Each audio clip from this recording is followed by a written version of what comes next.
Chapter 3 The Court of Shadows. There is a sound this castle makes at night. It is not the wind, though the wind is fierce up here on the mountain, battering the stone walls with the kind of cold that seeps through clothing and skin and settles somewhere behind your ribs.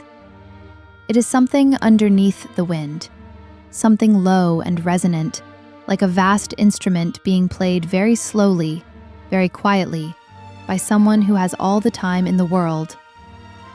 I noticed it on my third night inside Castle Voss, and could not sleep after that. By the time I had been in the castle for 2 weeks, 1 week of selection, 1 week of preparation for the wedding, I had mapped as much of it as I could. 17 corridors on the main level, 4 towers, 2 great halls, a library that made me stop in the doorway and forget, for one dangerous moment, everything I was supposed to be doing. The library was 3 stories tall, wrapped in iron balconies, and held more books than I had seen in my entire life. Real books, old ones, with cracked spines and handwritten marginalia. Not decorative books, read books. Someone in this castle loved to read. I noted this and filed it away. The court itself was a different kind of education. Aldric's inner circle was small, 7 vampires who had served him for decades, each with their own history and their own wariness of me. I felt their eyes on me constantly during meals and ceremonies, measuring, testing. The one who worried me most was a woman named Calindra, dark-skinned, ageless, with braids threaded through with something that clinked softly when she moved. She was Aldric's oldest advisor, they told me. She had been with him since before the Nocturne Court was even formalized. She spoke rarely and moved like water. She terrified me. Not because she was cruel. Cruelty I could handle. What terrified me about Calindra was that she looked at me like she saw something I had not yet shown anyone. 3 days before the wedding, she found me alone in the castle's east garden, a strange, beautiful space of black roses and dark ferns growing under glass, heated by some underground thermal system I did not understand. I was sitting on a stone bench, pretending to read, actually memorizing the guard rotation schedule I had spent a week piecing together. She sat beside me without asking, set her hands in her lap, said nothing for a full minute. Then, "You are not what you appear to be." My blood went ice cold. I kept my face perfectly still, 11 years of training, and said, lightly, "No one ever is, in a place like this." A small smile crossed her face, just the corners. Clever. Another silence. The black roses swayed slightly in the heated air. The faint sound of the castle, that low, resonant hum, moved through the stone beneath our feet. "He has not slept in 3 days," she said then, without transition. "Since he saw you arrive with the caravan. He does not sleep when something is important to him." I did not know what to do with that. I stored it away. "He has been alone a very long time," she continued. "I want you to understand what that means. Not alone in the way a person means when they have had a difficult season. Alone in the way that centuries feel. The kind of alone that changes the shape of you from the inside." She stood then, smoothing her gown. "I am not asking you to feel something you do not feel," she said. "I am asking only that you see him clearly. Truly see him.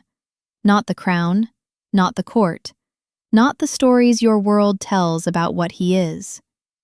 She walked away between the black roses without looking back. I sat there for a long time. Then I went back to my room, and I took out the blade, and I held it until my hands stopped shaking. That evening, Aldric hosted a formal dinner for the last time before the wedding. I sat at his right hand. Tradition, they told me, the position of the chosen consort. He was dressed in deep charcoal gray, a departure from his usual black, and there was a single amber pin at his throat that matched his eyes exactly. I noticed that detail and immediately wished I hadn't. We did not speak during the first course, or the second. I was waiting, carefully, for him to try something. Some subtle manipulation, some quiet compulsion, something that would remind me of what he was and give me back the cold certainty I needed. Instead, he leaned slightly toward me between the second and third course and said very quietly, so only I could hear, "Do you like the library?" I blinked. Yes. I had them stock it with current titles from the Eastern Territories when I heard you were coming. I did not know what you liked, so I got a range. The librarian was annoyed. He does not like changes to the organization.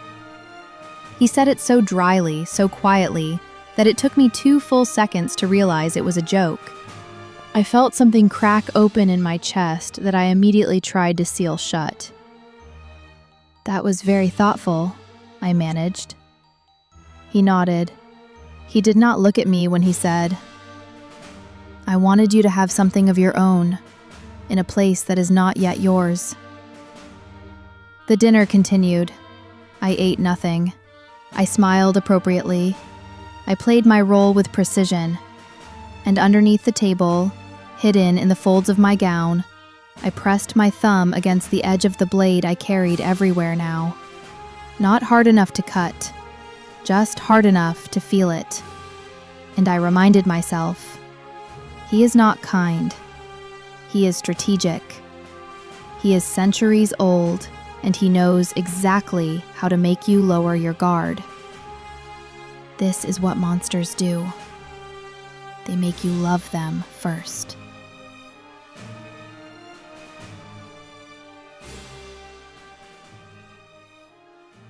Chapter 4: The Weight of Vows.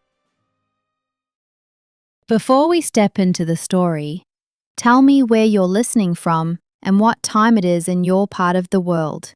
Are you hearing this under the midnight moon or in the quiet of the afternoon? Drop it in the comments. Now, let's dive in. I found the letter on the morning of the 3rd day before the wedding. It was slipped under my door sometime before dawn. No seal, no name, just a single folded sheet of heavy cream paper. Inside, in handwriting I did not recognize, "He knows about the blade. He has known since the night you arrived. Do not make the mistake of thinking this is a trap. It is not. He chose you anyway. Ask yourself why." I read it 4 times. Then I burned it in the fireplace and sat in the ash-smelling dark for an hour, trying to breathe. He knew. The question that cracked through my training like a stone through glass was simple and devastating. If he knew, why hadn't he stopped me? I had imagined many versions of how this mission could go wrong. I had imagined being exposed by the court, dragged before Aldric, imprisoned or killed. I had imagined failing, losing my nerve, missing my chance, returning to my mother empty-handed. I had imagined every failure except this one. A king who sees the blade aimed at his heart and opens the door anyway. I could not make it make sense. So I did the only thing I knew how to do. I kept going. I kept playing the role. I attended the pre-ceremony rituals with the court, let them dress me in the traditional nocturne bride's garments. Layers of black gauze under the cream silk, a crown of dried obsidian flowers for my hair, thin silver chains around my wrists that clinked when I moved. Wedding jewelry for them. Chains for me, I thought. But then one of the handmaidens, the pale one with the winter forest hair, leaned close while she was pinning the crown and whispered so softly I almost missed it. Those chains belonged to his mother. He asked for them specifically. I said nothing, but something shifted in me, quietly, like a room rearranging itself in the dark. 2 nights before the wedding, I could not sleep. I wrapped myself in the heaviest robe they had given me and walked. The castle at night was different, quieter, the blue-black torch flames lower, the corridors feeling narrower. I was not supposed to wander, but no one stopped me. I found myself somehow at the library. The door was already open. Light spilled out, warm, golden, different from the blue-black of the corridor torches. Inside, Aldric Voss was reading. He was sitting in a wide leather chair near the east window, long legs stretched in front of him, a book open in one hand, a glass of something dark at his elbow. He was not in his king's clothes, just a dark shirt, sleeves rolled up, no crown. He looked, for the first time since I had arrived in this castle, like a person. He heard me. Of course he heard me. I am told their hearing is extraordinary. But he did not look up immediately. He finished the sentence he was reading first. Then he lowered the book and looked at me across the room. "You could not sleep either," he said. Not a question. No.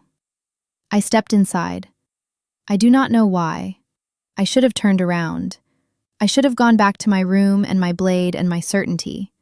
Instead, I walked to the shelf nearest the door and picked up the first book I saw.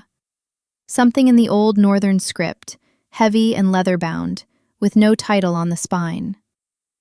"That one is mine," he said. "A personal account. My own writing, from the 1st century." I set it down fast, as if it had burned me. Something like amusement moved across his face. "You may read it if you want. There is nothing in it I would hide from you." I would not know how to read the old script. "I could teach you." The offer sat between us. I did not know what to do with it. I chose a different shelf, a different book, one I recognized, a history of the Eastern Territories I had studied years ago at the compound. I sat in a chair on the opposite side of the room from him. We did not speak for almost an hour. We simply read, or pretended to in my case. The fire in the library's central hearth crackled. The castle hummed beneath us. Then he said, without looking up from his book, "Are you afraid of me?" I considered lying, considered the perfect answer, the safe answer, the mission answer.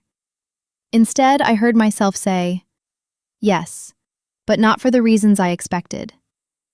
He did look up then. Those amber eyes, steady and warm and very old.